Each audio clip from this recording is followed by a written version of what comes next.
आज मैं आपको एक मज़ेदार कहानी सुनाने जा रही हूँ। बहुत समय पहले की बात है। एक महिला अकेली रहती थी। उसकी कोई संतान नहीं थी। वो बेहद निराश हो गई थी कि एक रोज वह परी के पास गई। उस परी ने उसे एक बीज दिया और कहा, घर जाकर इसे गमले में लगा देना। उस महिला ने वैसा ही किया। जब वह सुबह सोकर उठी तो उस बीज में से सुंदर जादुई फूल खिले हुए थे।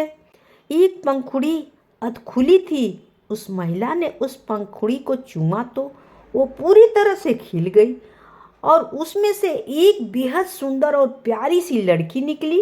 वो लड़की बहुत ही नाजुक थी, एकदम फूल की तरह, और वो इतनी छोटी सी थी कि उस महिला ने उसका नाम थमलीना रखा, क्योंकि वो अंगूठे के आकार जितनी ही छोटी थी। उस महिला ने कहा कि मैं तुम्हारी माँ हूँ और तुम्हें बहुत प्यार से रखूंगी। थमलीना भी बेहद खुश थी। वो उस फूलों की बिस्तर पर सोती थी और उसका माँ उसका बहुत ख्याल रखती थी। एक रोज वो खेल रही थी तो एक मेंढक की नज़र उस पर पड़ी। उसने सोचा, यह लड़की तो बहुत ही सुंदर है, मैं अपनी बेटी की शादी उससे करवाऊंगा। वो थमलीना को उठाकर ले गया। उसे देखकर मेढक का बदसूरत लड़का बहुत खुश हुआ। थमलीना को उन्होंने पास के तालाब के एक पत्ते पर रख दिया, जहाँ वो चाहकर भी भाग नहीं सकती थी, और खुद शादी की तैयारी में जुट गए। थमलीना रोने लगी कि अभी एक तितली की नज़र उस पर पड़ी तो उसने उसे उठाकर फूलों के शहर में छोड़ दिया।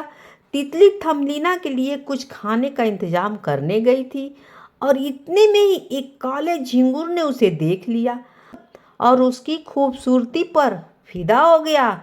लेकिन थमलीना ने उसे कहा कि हम लोग बहुत ही अलग प्राणी हैं। झिंगुर के दोस्तों ने भी कहा कि ये तो बहुत ही अजीब है, ये हमारी तरह सुंदर नहीं है, तो उन्होंने थमलीना को छोड़ दिया।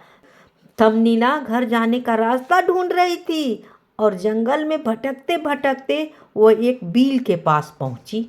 बील की मालकिन एक बूढ़ी चूहिया थी। उस चूहिया ने थमलीना को आसरा दिया, लेकिन बदले में उसे घर के सारे काम करने को कहा। साथ ही एक और शर्त रखी कि चाय के समय थमलीना को उसे और उसके पड़ोसी चूहे मिस्टर मोल को कहानी भी सुनानी होगी। इतने में ही वो पड़ोसी चूहा मिस्टर मोल आया और उसने थमलीना को देखा। थमलीना पर उसका दिल आ गया। मिस्टर मोल ने बूढ़े चूहिया को कहा कि उन्हें एक नया घर देखने चलना है, तो वो थमलीना को भी साथ लेकर चल दिए। रास्ते में थमलीना ने देखा कि एक चिड़िया घायल अवस्था में बेहोश पड़ी है। थमलीना ने उसकी मदद करनी चाहिए, तो दोनों चूहे ने कहा कि इसे मरने दो, इसकी क्या मदद करोगी। पर थमलीना का दिल न माना। उसने चिड़िया को खाना खिलाया, पानी पिलाया। उसके घाव पर वो रोज मलहम लगाती थी। एक दिन मिस्टर मोल ने अपने दिल की बात बूढ़ी चूहिया को कही डाली।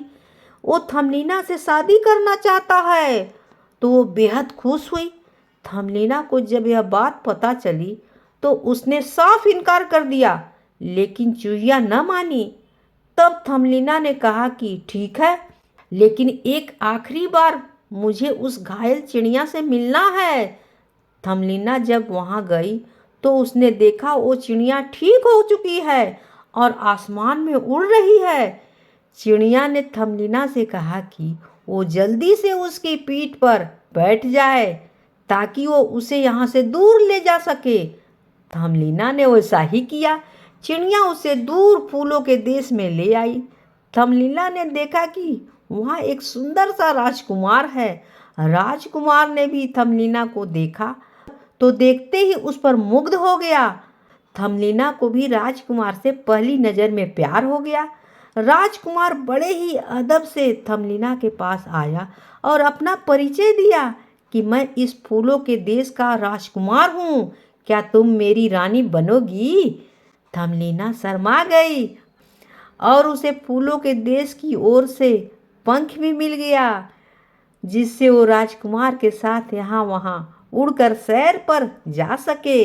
दोनों खुशी खुशी रहने लगे और शादी कर लिए। कहानी से सीख, कर भला हो भला। थमलीना का मन बहुत ही भावुक और प्यारा था, इसलिए इतनी परेशानियों के बावजूद भी वो अपने मुकाम तक पहुंची। उसने दूसरों की मदद की तो बदले में उसे भी मदद मिली। साथ ही उसने अपनी बहादुरी और समझदारी नहीं छोड़ी। कहानी होती है समाप्त।